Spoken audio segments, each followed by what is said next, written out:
My thriller opening represents many particular social groups. The people I have represented in my film are heartbroken, lonely, withdrawn and quiet people. This is due to the fact that my main character's wife and baby died very close to one another, therefore causing him to lose two loved ones at once. Consequently, he becomes withdrawn and not very social with others. I have represented this by focusing on him and his little girl. No one else features in the film, indicating that he has no social contact and photography is his hobby, preventing him from having to interact with other people. There is also a long scene with him concentrating on a photograph of his lost family. At this point, the audience really connects and feels for him. I made him a family man so that the upper scale of my target audience could connect with him well. The places I have represented within my thriller are isolated areas.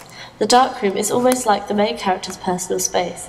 He can lock himself in the dark, away from the real world. It is his own sanctuary and no one can get it. This is why his daughter comes back to him within the dark room. She is in there because he thinks about her all the time and the room almost portrays his mind. Peace, quiet, but with her in his mind constantly.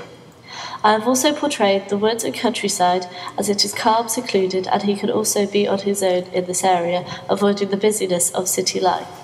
This is, in effect, another sanctuary for him, where he can explore the opportunities for photography without having to meet anyone.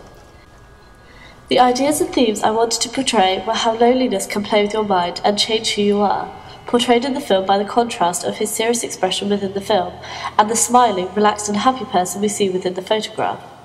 I have set my film in present day. I have included the whole family, mother, father and daughter, within my film. However, I have mainly focused on the husband. I have excluded any other characters, i.e. background extras, side characters, or any other family member. I did this to portray how isolated he is from any social interaction and how stuck he is in the past, wishing he had them back. To ensure the film contained realism, I shot in real locations such as countryside and the park. This is to give the audience the impression that they are involved in the film, watching him rather than it being obvious that they are sat in the cinema watching it. The mise-en-scène plays the role in construction of the verisimilitude by portraying realism and lulling the audience into a false sense of security, with good weather, birds singing, and natural views just like trees and grass. The mise-en-scène completely